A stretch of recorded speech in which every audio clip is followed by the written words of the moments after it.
sur Radio Victoire. Actualité, débat, intervention par téléphone. C'est tous les jours à partir de 7h. Sur la fréquence magique, la 96.3 FM. 96.3 FM. Audi Actu.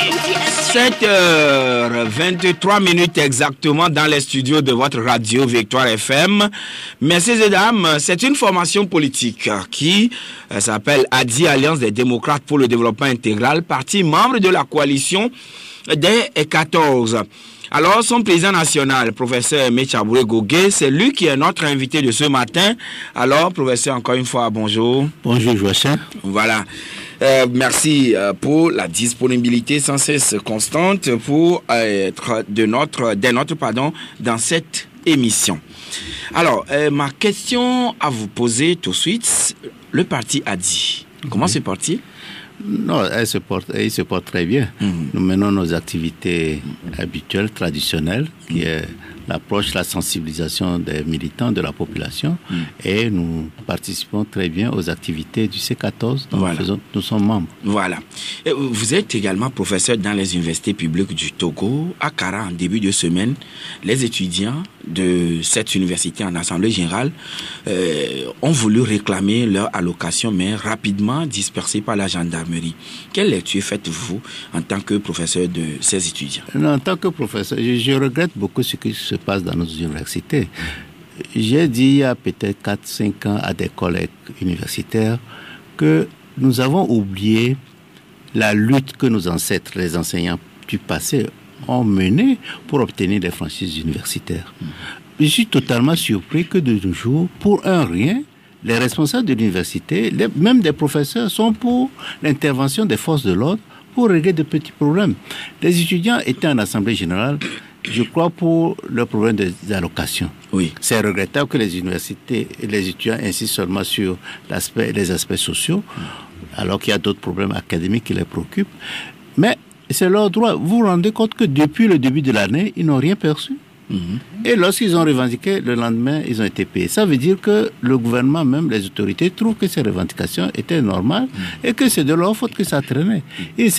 Moi, je crois qu'il fallait discuter avec les étudiants, leur dire que, écoutez, nous sommes dans le processus, peut-être le lendemain, vous aurez ça. En lieu et place de faire intervenir les forces de l'ordre. Moi, je ne comprends pas pourquoi on gaspille des ressources comme ça. C'est totalement énervant dans la mesure où, actuellement, toute assemblée générale des étudiants est systématiquement se termine mal. Pourquoi? Où est-ce qu'on veut que les étudiants apprennent à discuter ensemble, à affronter leurs idées? C'est lors de leur assemblée générale. Je trouve que c'est totalement inadmissible de la part d'intellectuels de ce pays qui se comportent ici, qu'ils appellent tout le temps les forces de l'ordre. Peut-être que les forces de l'ordre seront obligées eux-mêmes de leur faire la morale. Quand même, je ne peux pas. C'est des choses que je ne comprends pas. Donc, à votre entendement, professeur, en réalité, les responsables de ces universités auraient pu faire fi de faire appel aux forces de l'ordre, mais de recadrer eux-mêmes les étudiants? Bien sûr. Moi, je l'ai fait. J'ai été responsable de l'université de Lomé. Et durant la période la plus difficile, vous savez, en 90-91, j'étais vice-recteur j'étais vice-recteur. Donc c'est la période la plus difficile. Il y avait beaucoup de revendications, surtout politiques. Malgré ça, on a réussi. Vous vous rappelez, il n'y a rien, il n'y a pas eu de casse, il n'y a pas. Moi, j'ai fait appeler, je me rappelle, le ministre de l'Intérieur en ce moment, il s'agit du général Ami. Il voulait tout le temps faire venir les forces de l'ordre. Je lui disais non, que c'était un problème que nous allions régler entre nous à l'université. Et ça a été toujours fait. Je ne vois pas. Les étudiants sont très responsables. Mais évidemment, depuis septembre jusqu'à mai, là, ils n'ont perçu rien de leur allocation.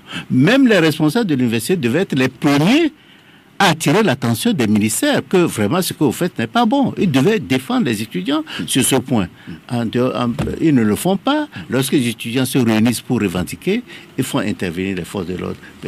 À quoi ça sert? Oui, alors, professeur, est-ce que vos juniors, ils arrivent quand même à vous approcher pour essayer de voir comment avez-vous pu faire pour réussir quand vous étiez à cette même place dans le temps et que eux peut-être aujourd'hui sont confrontés à des difficultés? Non, pour le moment, j'ai pas beaucoup de discussions, mais je leur en parle. J'ai pas beaucoup de discussions avec eux, mais j'en parle aussi aux gens au ministère. Je me rappelle, peut-être il y a 6 ans, on avait fermé l'université de Kara à un moment donné. Oui.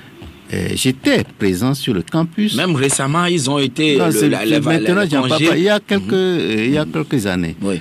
J'étais sur le campus quand je donnais cours à Kara. Et on est venu me chercher de sortir parce que ça risque de chauffer. Alors, quand j'ai traversé le campus, je suis arrivé au décanat de Sciences Éco. Mais lorsque j'ai vu le dispositif de gendarmes et des policiers, j'ai appelé le directeur général de la gendarmerie qui est actuellement, et de la police qui est actuellement le préfet de Sokoré, et le directeur général de la police, je ne sais plus s'il était de la gendarmerie ou le directeur général de la gendarmerie, qui est actuellement le ministre de la Sécurité. Je leur ai dit, écoutez, vos dispositifs là, c'est sûr que si vous ne les faites pas partir, les gens, d'ici quelques minutes, vos agents, d'ici quelques minutes, il va y avoir des affrontements et ça peut être grave. Alors que si vous les faites partir, ça va aller sans problème. D'accord que les cours seront perturbés, c'est trop dire, mais ils n'ont pas écouté et ça n'a pas manqué. Ils ont été obligés ils ont chargé. Les étudiants. Ils ont chargé les étudiants ont réagi, on en a arrêté certains, on a décidé de fermer l'université. Mais le lendemain ou bien 2 jours après, ils ont été obligés de rouvrir parce que c'est le mauvais comportement de nos agents. Ouais. Alors, face à ces genres de situations, quelles solutions pour pouvoir estomper ou bien atténuer ces problèmes sur les campus universitaires? Non, il faut anticiper, surtout pour les problèmes qui réclament. Si nous avons voté le budget depuis décembre dernier, oui. On sait ce qui est réservé aux étudiants. Je sais que l'État a probablement des problèmes de trésorerie, mais ils savent que c'est un point sensible. Les étudiants, ça constitue quelque chose de sensible et il faut payer les allocations ou les aides, comme ils appellent. Mais il faut bien programmer et les informer. Les informer, il ne faut pas attendre à chaque année, c'est la même crise. Et à chaque année, il faut que les étudiants protestent avant que vous ne les payez. Mais c'est un droit à eux. Mais si vous n'êtes pas en mesure de payer tôt, vous les informez, vous discutez avec les responsables, vous établissez un calendrier pour les payer. Les étudiants sont suffisamment responsables pour comprendre les difficultés que le gouvernement a et les délais que cela peut avoir. Donc à travers des discussions. D'avoir des discussions, des dialogues et un petit effort pour s'occuper de l'université, je crois que ça peut aller. À Kara, si on s'en souvient bien, le PNP de Tipi Achadama avait été empêché de tenir un meeting. On avait dit que c'était à la gare routière. Le parti des Togolais a subi le même sort. Cette fois-ci, c'était au niveau d'un centre catholique. Mais le plus récent, c'est votre collègue dans les 2 universités, professeur Oulou, qui est également responsable d'un parti politique, qui s'est vu vider la salle dans laquelle il devrait animer une conférence sur la citoyenneté. Finalement, professeur, ma question est de savoir que se passe-t-il au juste à Kara? Non, disons, vous pouvez même généraliser ce qui se passe sur le Togo. Bon, Kara, c'est particulier, je ne sais pas, ils empêchent, même si nous disons souvent c'est Mango, Bafilo et Sokodé qui a des problèmes, mais on peut dire presque toutes les villes du Nord, et plus particulièrement Kara, et bon, je viens de Kpendial aussi, c'est un problème. J'ai l'impression que le gouvernement veut empêcher toute contestation dans sa ville. Elle veut empêcher toute contestation. Et je trouve ça fortement regrettable. Regrettable dans la mesure où, si vous prenez le cas du professeur Oulou, c'est une éducation. C'est le rôle d'abord d'un professeur, c'est le rôle également d'un parti politique que d'informer, de former les citoyens.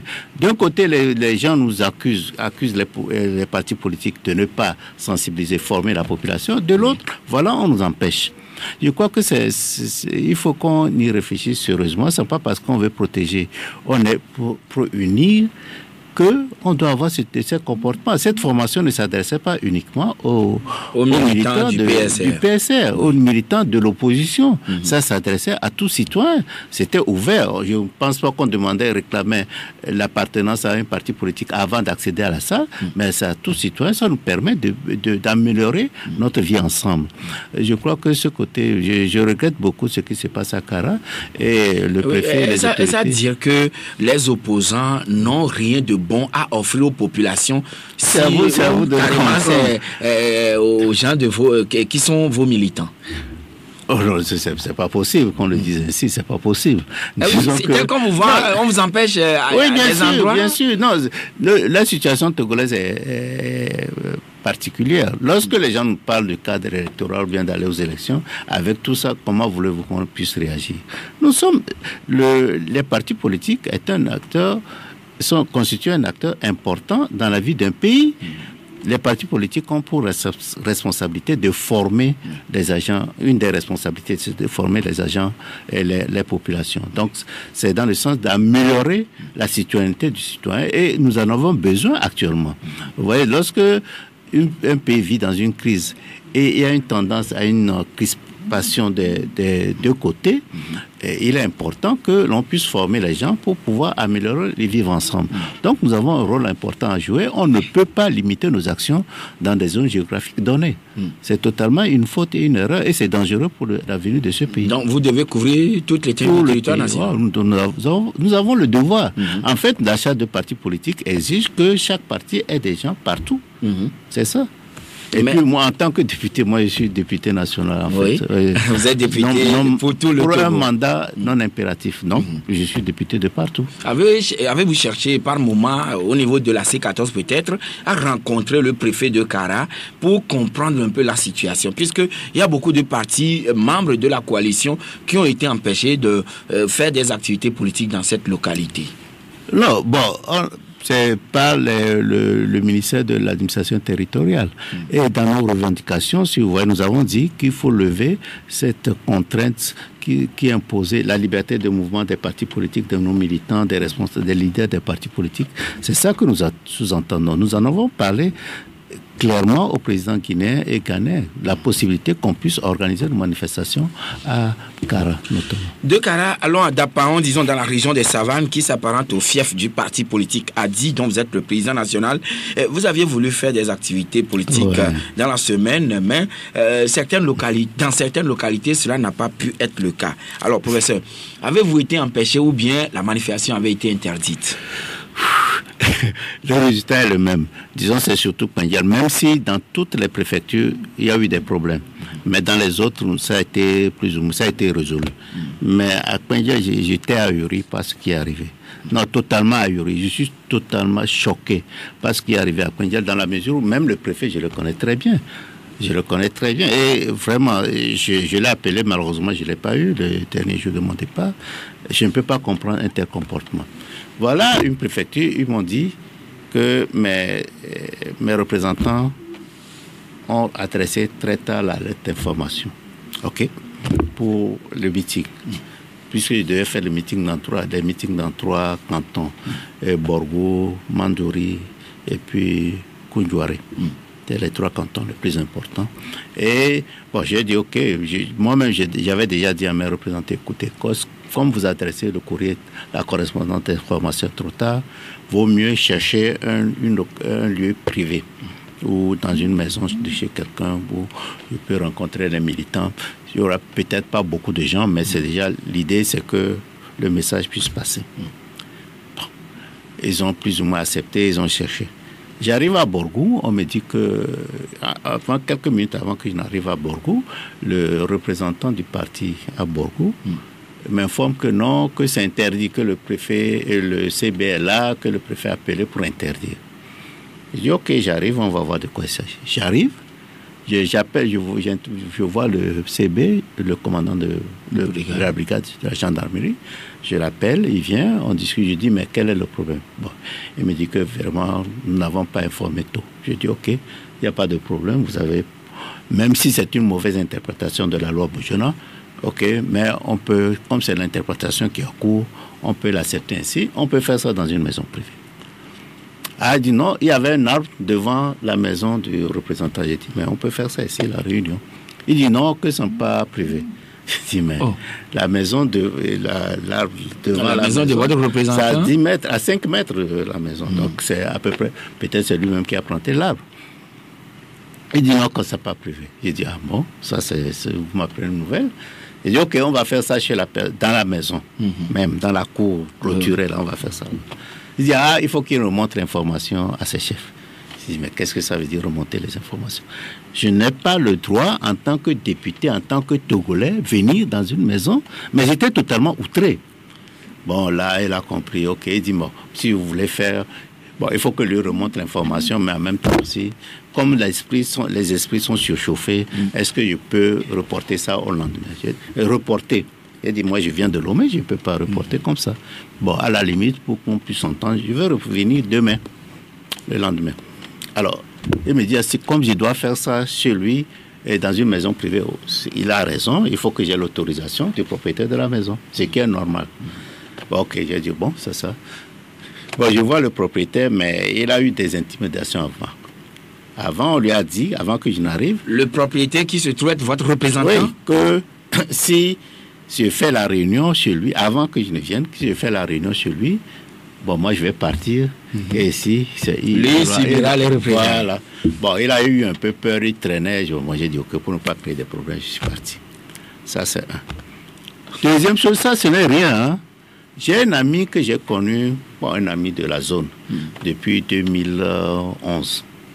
Donc, il était à Kara, on l'a affecté à Tabligo. De Tabligo, on l'a affecté à Mandouri. Il est un responsable administratif là-bas. Donc, j'ai dit, bon, j'étais à 10 km de chez lui. J'ai dit, bon, je vais aller le saluer. Je vais chez lui, il n'est pas là. Je l'appelle, il me dit, qu'il arrive. Il vient, bon, il me dit qu'il était dans un village. Et comme c'était sur ma route de retour, je dis, OK, on va aller. On va, il était avec des gens, dans une maison.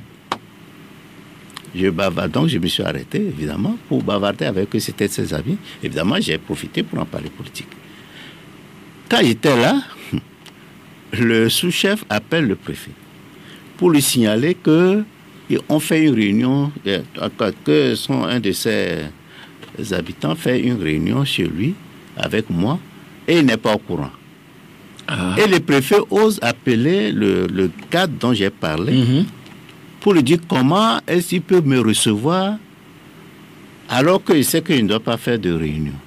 Mais ça, c'est grave. Mais c'est excessivement grave. Ça veut dire que...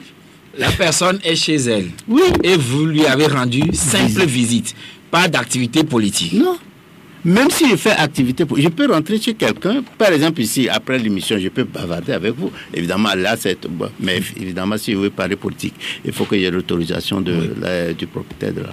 Mais chez un ami, chez quelqu'un, dans sa maison privée, j'ai besoin d'avertir que je vais visiter quelqu'un. Mais c'est excessivement grave ce qui se passe dans ce pays. Je me demande si ces gens-là, que ce soit l'armée ou ces autorités administratives, est-ce qu'ils sont conscients des gestes qu'ils posent? D'abord, les intimidations, c'est très fort. C'est très fort. À l'intérieur?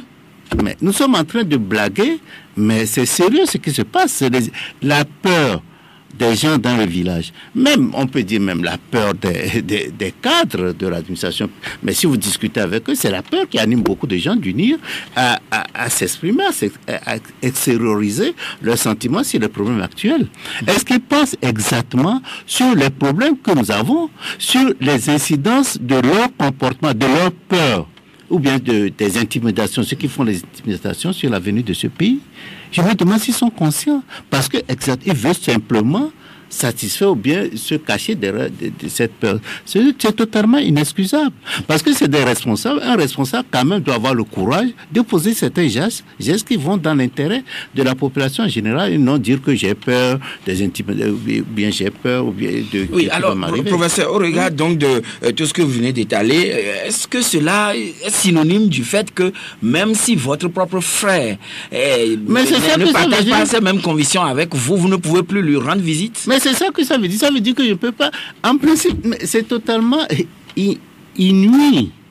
Inouï qu'un préfet qui était commandant de l'armée togolaise, je me demande si le commandant de l'armée, si les officiers supérieurs de l'armée réfléchissent ainsi. Mais c'est excessivement grave qu'ils soient pour unir. Ce sont, en fait, même dans sa fonction, il n'a pas le droit d'être uni.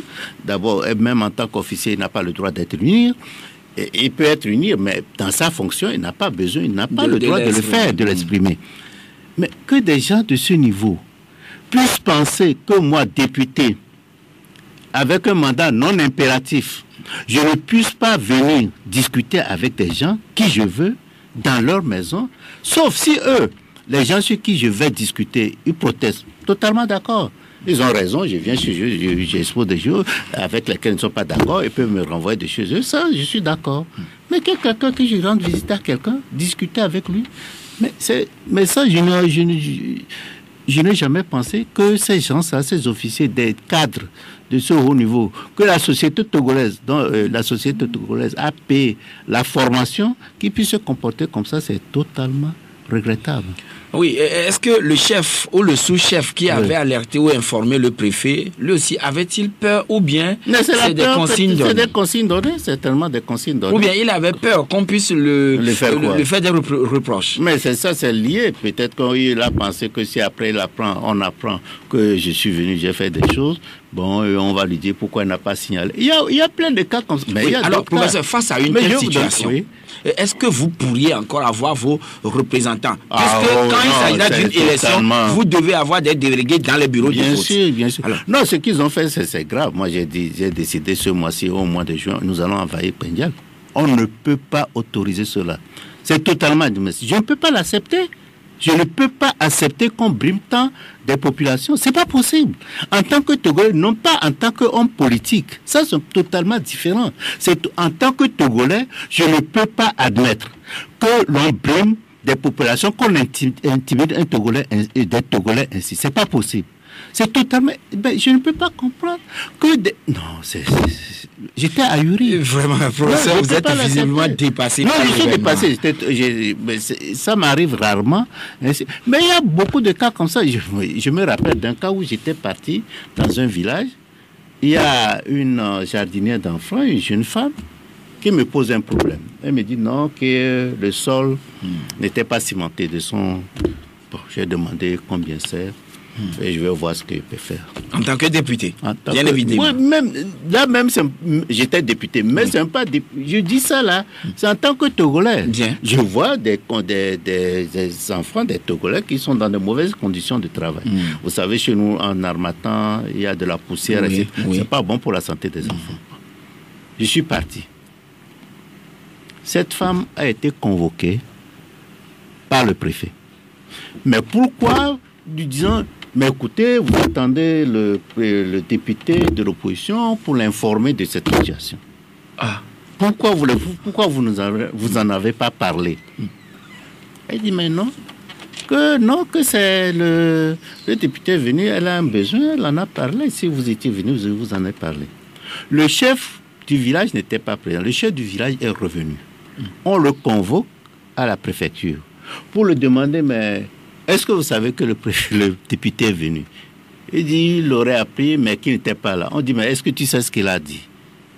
Il dit, lui, il ne sait pas. Il dit, mais comment tu ne sais pas? Tu es chef. Vous en rendez compte, hein? Tu es chef et puis tu ne sais pas ce que le député est venu. Il dit, nous savons. C'est ça. Mais, écoutez. Écoutez, c'est quand même... Non, on est à Lomé, on ne sait pas ce qui se passe dans les villages. Et finalement, dans cette ambiance, est-ce qu'on voudra dire que les opposants sont des ennemis des membres de leur famille? C'est ce qu'ils essaient de passer. C'est pourquoi lorsqu'on parle d'élection, de cas d'électeurs, nous avons dit ça à l'Union et au G5 la fois dernière, je crois que les médias en ont parlé un peu. Peut-être pas le contenu, nous l'avons dit, c'est le professeur Oulou qui s'est bien exprimé ça.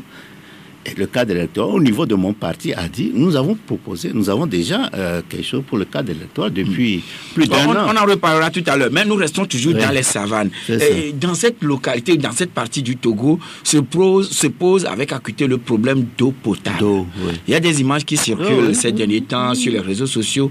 Est-ce que réellement cette localité est confrontée à des questions? Ce n'est pas la localité seulement, c'est la région des savanes et dans certains coins du Togo. Mais c'est très sérieux le problème d'eau.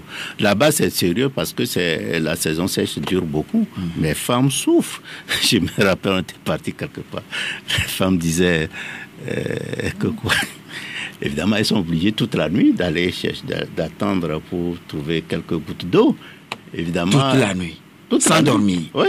Évidemment, quand le mari a besoin, ça faisait rire. Mais c'est tragique. Voilà ce qui se passe, c'est tragique. Et est-ce qu'on n'arrive pas à leur faire des forages? Mais s'il y avait des forages, est-ce qu'il y aurait ce problème? Il n'y aura pas ce problème.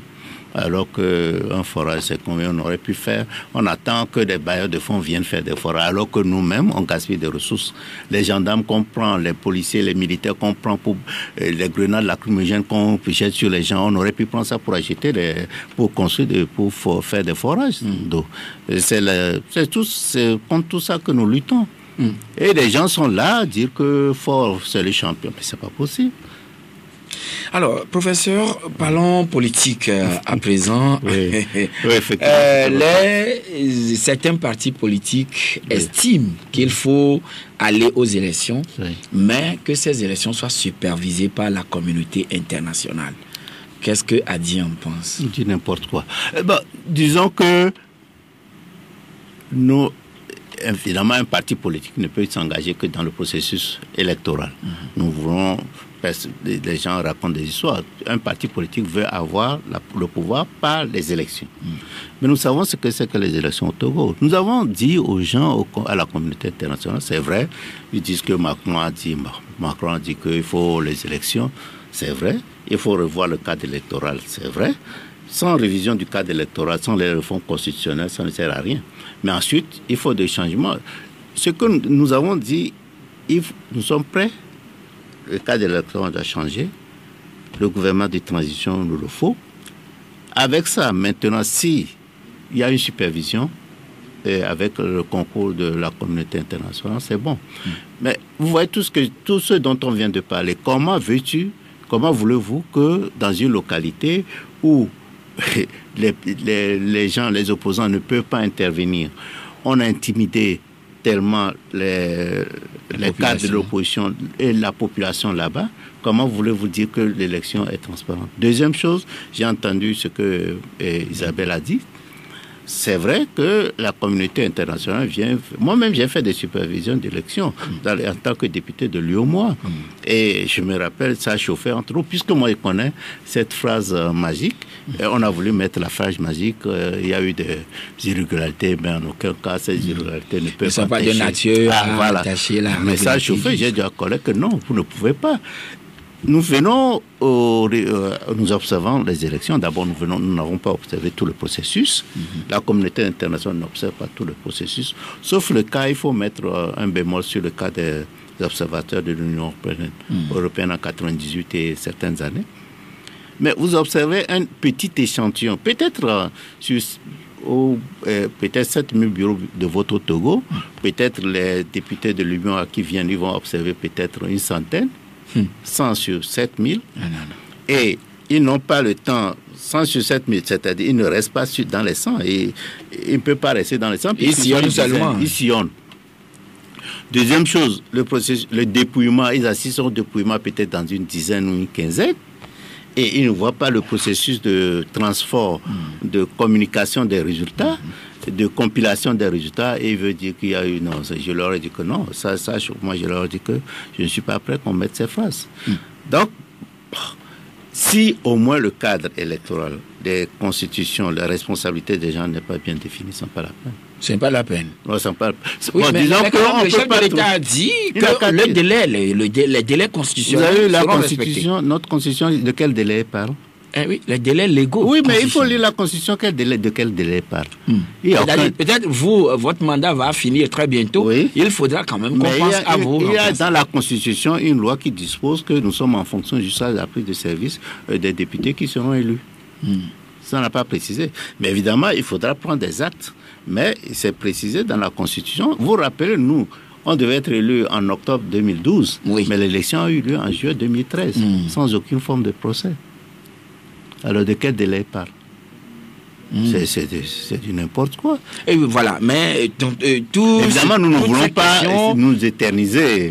Non, il faut quand même, il y a des élections, mais il faut que tout se passe bien. Nous espérons que tout se passera bien. Donc, à votre entendement, communauté internationale, d'accord, mais il faut que le cadre électoral soit assaini avant. Le cadre assaini, les réformes constitutionnelles avec les responsabilités de la Cour constitutionnelle de la CENI bien établies, et surtout aussi un gouvernement de transition, parce que nous ne pouvons pas avoir des préfets et des directeurs généraux qui utilisent les ressources publiques pour aller faire campagne pour un parti politique, des préfets qui intimident des gens. Nous ne pouvons pas admettre ça. Il faut que ce soit un gouvernement de partage où nous avons notre responsabilité également. Une position de Adi ou bien de toute la coalition?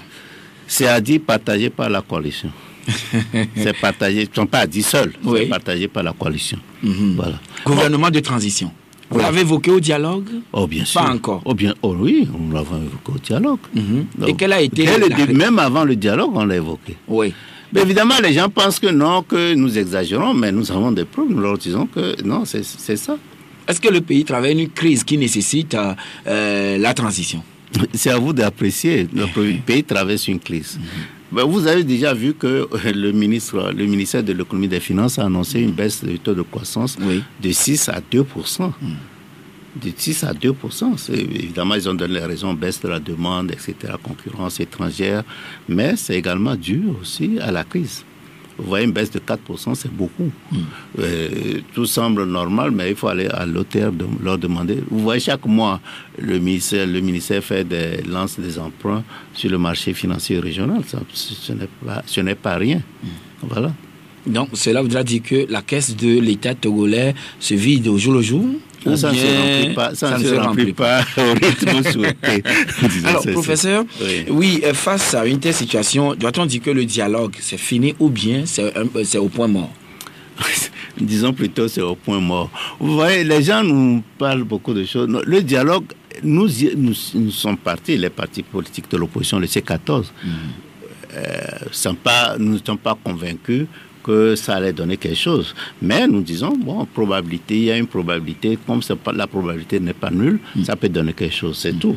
C'est pas qu'on avait une confiance aveugle à ce dialogue, mais nous espérions que nos constituants du régime avaient compris que le Togo nécessitait certaines réformes et qu'on pouvait être accompagné, comme l'a demandé le président de la République lui-même. Nous allons être accompagnés par la CEDEAO. Bon, actuellement, il y a eu des lenteurs. Le facilitateur initial, le président du Ghana, a constaté que le fossé est grand entre nous. Parce que nous ne voulons pas que Faure soit président après 2020. Même si certains même souhaitent... Est-ce que Faure soit président ou bien candidat? Candidat. En 2020. Donc ça veut dire qu'il ne doit pas être président. Bon, donc à 2020. Et que, d'autres souhaitent même maintenant. Bon. Et eux, ils disent que Faure doit être candidat en 2020 et amen. Ad vitam. Voilà. Donc il a constaté que le fossé est grand, il doit mener des consultations pour voir comment régler le problème. Bon, ce que je trouve regrettable, donc disons, ils ont nommé 2 facilitateurs, on attend juin pour voir les recommandations. Ce que je trouve fortement regrettable, et ça aussi le gouvernement doit le savoir, quand le gouvernement soit là et que nous ne soyons pas en mesure, depuis que le facilitateur soit parti, que les Togolais discutent entre eux. Mais c'est incompréhensible. Oui, voilà. Donc aujourd'hui, UNIR et la coalition, vous n'arrivez pas à vous rencontrer pour discuter. Voie parallèle. Mais comment vous pouvez comprendre que dans une famille, vous êtes là et vous pensez que c'est l'extérieur qui va venir résoudre tous vos problèmes? Au moins, entre vous, discutez. Et si ça ne va pas, l'étranger peut venir aider. Mais là, nous sommes en voie parallèle. Et il va dire qu'il est président du pays. Il n'y a pas de passerelle entre la coalition et le gouvernement, disons, UNIR? Actuellement, jusqu'à il présent, pas. Il n'y en a pas? Il n'y en a pas. Mais les diplomates vous rencontrent, peut-être, c'est pas ça? Nous rencontrons les diplomates pour dire ce que nous pensons. Oui, c'est ça. On marque la pause, messieurs et dames, et on revient tout de suite. Audi Actu. Toute l'information en temps réel sur la 96.3 Victoire FM. Retour donc en studio avec notre invité, professeur Aimé Tchabouré-Gogué, qui est le président national de ADI. Alors, monsieur le président, on constate ces derniers temps, beaucoup de Togolais craignent de sortir de chez eux la nuit pour aller peut-être voir des amis ou aller faire d'autres activités, si c'est la nuit qui s'impose à eux. Alors, comment comprenez-vous que parfois on arrive à arrêter beaucoup de gens et puis on les enregistre dans les gendarmeries? Vous êtes député, avez-vous cherché à comprendre? Non, qu'est-ce qu'il y a à chercher à comprendre? C'est une activité totalement illégale et nous vivons un état de siège, je peux dire, permanent. On ne comprend pas pourquoi les populations qui sortent même déjà à partir de 19h ou bien peut-être au plus tard à 20h, on commence par rentrer dans les quartiers, on empêche les gens de sortir, on tabasse les gens, on amène des gens dans les postes de police, on prend leurs photos et leurs empreintes digitales comme si c'était des criminels vulgaires, ce qui est totalement illégal. On se demande s'il n'y a pas des idées cachées derrière ça. S'ils ne préparent pas des listes électorales, c'est des hypothèses, mais je ne peux rien dire. Mais quand même, c'est incompréhensible. Un citoyen qui marche, qu'on l'attrape, qu'on l'amène pour prendre ses photos et ses empreintes digitales, c'est complètement indicible. Et je regrette que vraiment que les Togolais ne soient pas responsables. Ça, ce n'est pas une activité, ce n'est pas les partis politiques qui doivent s'opposer à ça. Les partis politiques, oui, mais la société civile doit se préoccuper. Les citoyens togolais doivent se préoccuper de ça. Parce que c'est un droit, la liberté de mouvement, de se déplacer dans le pays pour un citoyen togolais, c'est un droit constitutionnel. Vous savez aussi que parfois ils arrêtent des gens qui n'ont pas de pièce d'identité. Or, ils savent les problèmes qu'il y a pour les pièces d'identité. Je vous rappelle que Hadi avait déposé, je crois l'année dernière, ou bien un peu plus d'1 an, une proposition de loi pour rendre obligatoire la constitution de cartes d'identité pour les Togolais de plus de 15 ans et trouver des moyens de simplification pour cela. Évidemment, ça dort là-bas, j'espère que ça va passer. Mais vous connaissez les problèmes, on se dit qu'au moins plus de 70% des Togolais n'ont pas de pièce d'identité. Alors, avec ça, comment vous allez arrêter des gens parce qu'ils n'ont pas de pièce d'identité? À cause de vous-même, vos défaillances, les défaillances de l'administration publique, de l'administration qui fait que les gens n'ont pas de pièces d'identité et vous les arrêtez pour ça. Vous faites payer à la population des... Non, peut-être c'est que les parents n'ont pas déclaré leurs enfants dans les États. Si on n'a pas déclaré, c'est qui? L'État doit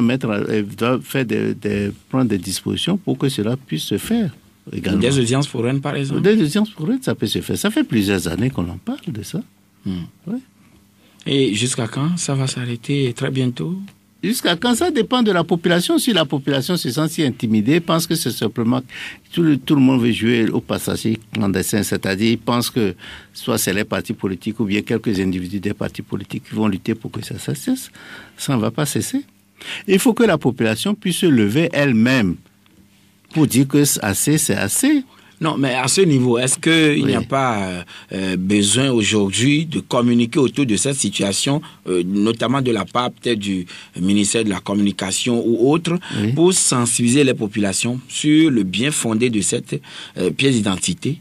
Oui, mais nous avons introduit la proposition de la... Nous avons fait une campagne, nous en avons parlé en son temps. Évidemment, ça dort là-bas. Et qu'est-ce que nous pouvons faire? Nous avons fait une publicité autour de ça. Nous avons, sur ce rafle, nous avons laissé 14 attirer l'attention de la communauté internationale sur ça. Je crois que nous en avons parlé lors de certaines de nos conférences de presse. Ça, nous l'avons fait. L'autre fait, vous avez décidé ce soir vos manifestations qui étaient prévues pour mercredi, demain et puis dimanche. C'est ça. Alors, la raison? Non, la raison, vous savez, il y a des conflits entre nous et le gouvernement en ce qui concerne les itinéraires. Il y a ça. Ensuite, pour essayer de voir si on veut mieux organiser cela et puis ensuite essayer de donner plus de chance encore au dialogue. Mais ça ne veut pas dire que nous avons renoncé aux manifestations. Parce que les itinéraires, c'est vrai, le gouvernement dit que nous devons manifester quelque part. C'est comme dire, vous ne donnez pas à manger à votre enfant, l'enfant veut pleurer, pleure. D'abord, vous l'interdisez de pleurer. Et puis ensuite, vous dites qu'il n'a qu'à pleurer dans une chambre, vous l'enfermez dans la chambre, il n'a qu'à pleurer là-bas. Comment l'enfant va faire pour que le monde sache, pour que les gens sachent que le papa ne lui donne pas à manger? C'est la situation que nous vivons. C'est pourquoi nous ne voulons pas nous contenter d'aller dans les endroits qui nous disent où il faut faire nos marches. C'est ça.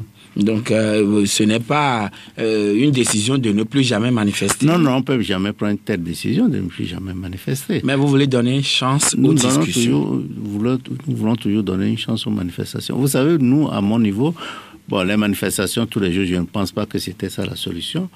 Mais il vaut mieux faire des manifestations significatives et coup de poing. Et vous avez dit quand même que c'est pour donner chance aussi à la facilitation de pouvoir régler le problème. C'est ça. Donc, est-ce qu'il y a possibilité ou susceptibilité de pouvoir vous rencontrer avant juin?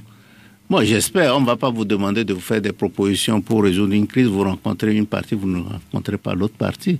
Ce n'est pas possible. Ils ne vont pas deviner ce que nous voulons. Ils sont obligés, les deux facilitateurs, de nous rencontrer. S'ils ne nous rencontrent pas, nous-mêmes, nous ferons des efforts pour les rencontrer. Vous êtes député, votre collègue, Mme Isabelle Ameganvi, a saisi le Premier ministre par rapport à l'affaire Bolloré. Oui. Qu'est-ce que vous en pensez? Non, c'est une bonne chose. Nous pensons même aller plus loin, aller vers une commission d'enquête parlementaire. Et ça, probablement nous le ferons. Mais vous voyez, ce pays n'est pas géré, n'est pas gouverné. On ne peut pas penser attribuer des marchés d'une manière aussi désinvolte. Vous savez, celui qui traitait le port a été renvoyé. On a attribué le port. C'est pire que ce qui s'est passé en Guinée. C'est les militaires également qui ont renvoyé celui qui était ici auparavant pour attribuer le marché, l'exploitation du marché à Bolloré. Actuellement, Bolloré a un grand monopole sur le port de Lomé. Donc cela augmente les frais. Vous avez vu, il y a quelques jours, c'est passé sur la télé le problème de l'érosion côtière. Oui. Pas d'étude d'impact, ils ont conçu leur quai et la population en souffre. Il n'y a pas d'indemnisation. C'est totalement inadmissible. Oui, mais vous étiez élu depuis 2013 et les populations se plaignaient depuis 2012. Alors, qu'aviez-vous pu faire? Oui, en tant que représentant ou de ces citoyens?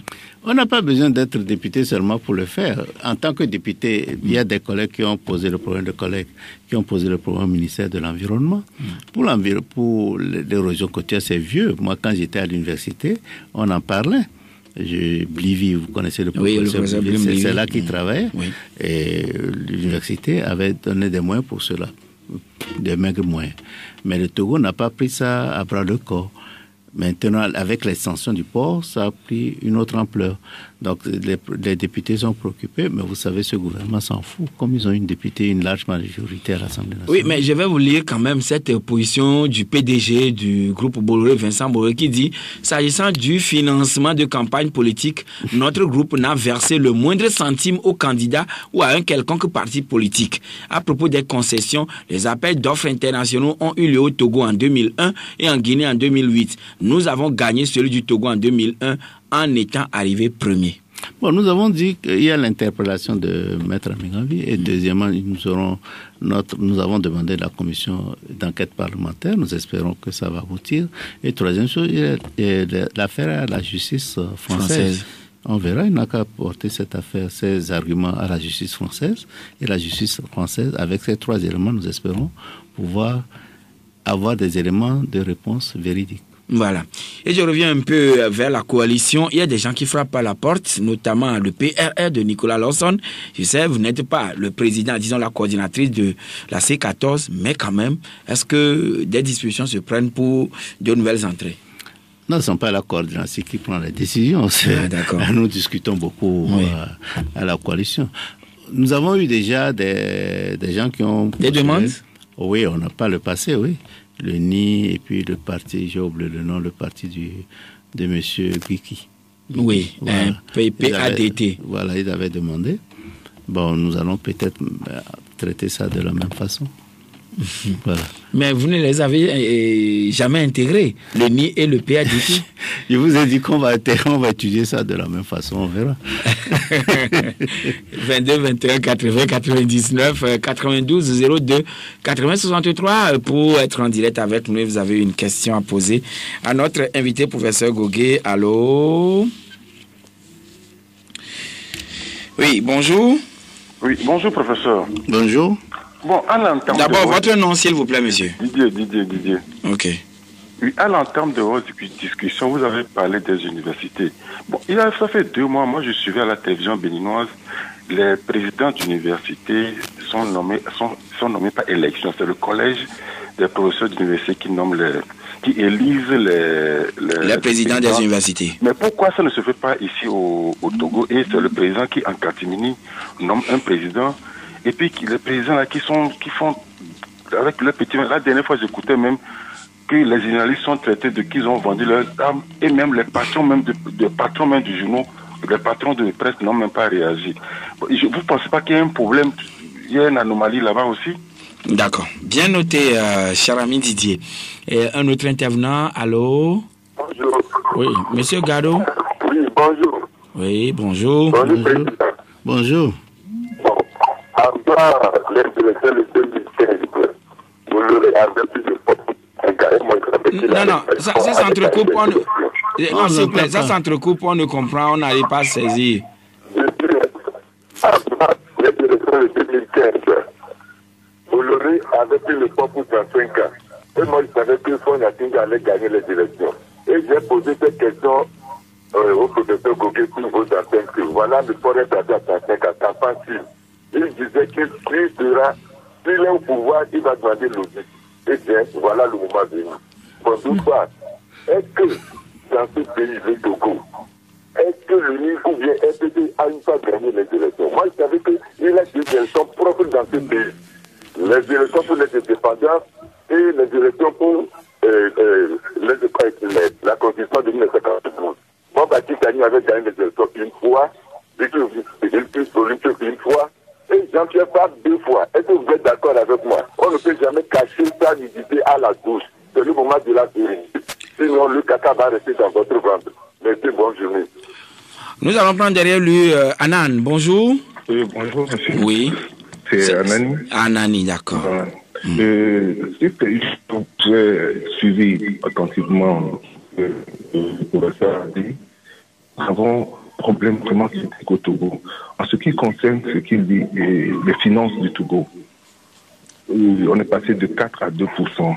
Moi, je pense que il serait bien que de part et d'autre, nous puissions, l'opposition et le gouvernement, puissent faire cette passe et pouvoir discuter entre eux.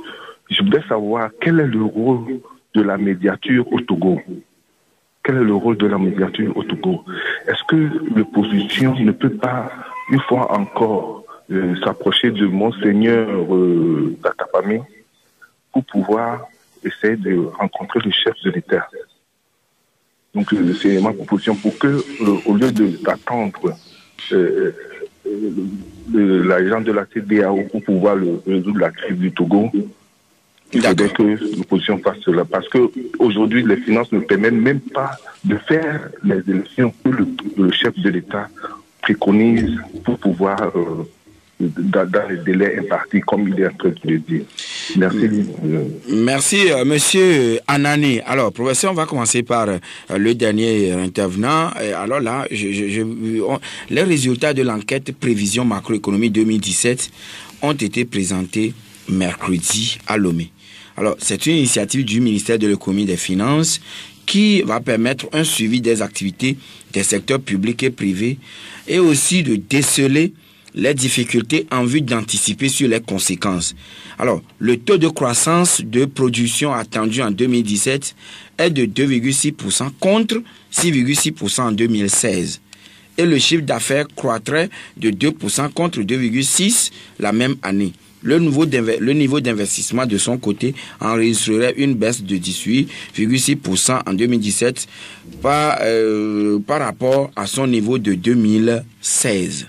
Alors, et tout cela amène notre auditeur à dire, est-ce qu'il n'y a pas de problème à ce niveau? Et quel est le rôle de la médiature?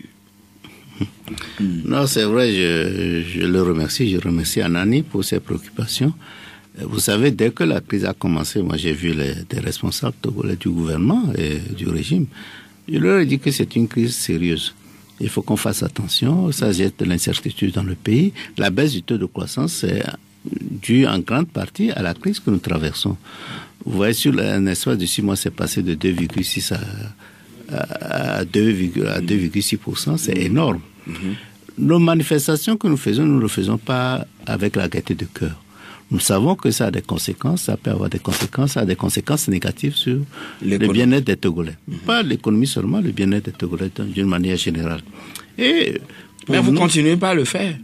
Oui, mais nous disons qu'il faut vite résoudre le problème. D'accord. Le dialogue, moi j'avais dit que mais si on voulait, en septembre, on aurait tout résolu. On aurait tout résolu. Les gens ne veulent pas entendre parler. Est-ce que parce que tu as faim, on ne te donne pas à manger, tu vas te taire parce que tu veux que ce soit calme? Non. Et nous avons dit qu'il faut vite résoudre. La médiature. La médiature n'est pas du tout intervenu dans cette affaire. La médiature, ne doit pas s'occuper... Est-ce que son rôle... Non, son rôle ne s'étend pas ça. Son rôle ne s'étend pas. C'est pour régler des problèmes entre l'employé et l'administration. Non, les citoyens et l'administration. D'une manière générale, ça n'étend pas jusqu'à ce niveau. Mais elle devait être en mesure d'essayer de voir comment intervenir un peu, mais là, elle est totalement absente. Oui, selon Gado, la question vous a été posée sur cette même antenne une fois, et vous avez dit que quand vous serez au pouvoir, vous allez faire l'audit. Je ne suis pas au pouvoir, je ne vois pas pourquoi me poser cette question. Alors, est-ce qu'au niveau des universités publiques, ce sont les professeurs qui décident ou bien qui votent pour la présidence? C'est le président qui nomme. C'est le président qui nomme le président de l'université, mais normalement dans beaucoup de pays... C'est comme ça, c'est prévu dans la constitution togolaise? Oui, mais dans beaucoup de pays c'est plutôt... c'est prévu, mais le président a la possibilité de le faire, c'est-à-dire de demander au collège de professeurs de nommer le président, de lui proposer un certain nombre de présidents il peut demander au professeur de lui proposer de lire 2 ou 3. Il semble que c'était prévu dans la Constitution de 92, mais il n'a pas fait. Revisé en 2002. Parce qu'il devait faire des élections et ils ont vu la tendance, on devait élire quelqu'un qui n'était pas de leur côté. Vous vous rappelez, moi j'avais dit à un président du pays, d'un des pays de la sous-région, que ce n'est pas la peine de vouloir nommer un de vos militants comme président de l'université. Nommer quelqu'un qui est accepté par ses pairs. Lui-même, en tant qu'individu, il a l'obligation de résultats pour lui-même. Et vous n'allez pas nommer quelqu'un qui va vouloir que les étudiants fassent grève tout le temps. Voilà. Donc, en tout cas, lui aussi, il voudra quand même que lui-même travaille dans des conditions normales, tout comme les apprenants aussi. Voilà. Et il a refusé ce que je lui ai dit. Il a nommé quelqu'un, mais il a été obligé 3 mois après de l'enlever parce que les gars étaient inefficaces. Mais, monsieur le président, les Togolais ne doivent pas perdre espoir. Non, du tout. Si nous perdons espoir, nous ne vivons pas. Merci. Mais il faut continuer la lutte. Et ne pas croire que c'est seulement les politiciens qui vont résoudre le problème. Tout Togolais est obligé d'intervenir. Nous devons laisser notre peur de côté. Merci, professeur Aimé Gogué, d'être venu chez nous. Merci, Joachim, c'était un plaisir. Voilà, messieurs et dames, c'est fini pour aujourd'hui. Merci à tous qui nous avez reçus chez vous. Vous allez retrouver tout à l'heure Jacob Arama pour le journal en EV à partir de 8h30. Et n'oubliez pas, le débat continue sur la page Facebook de votre radio. Tapez Victoire FM. Excellente journée à toutes et à tous.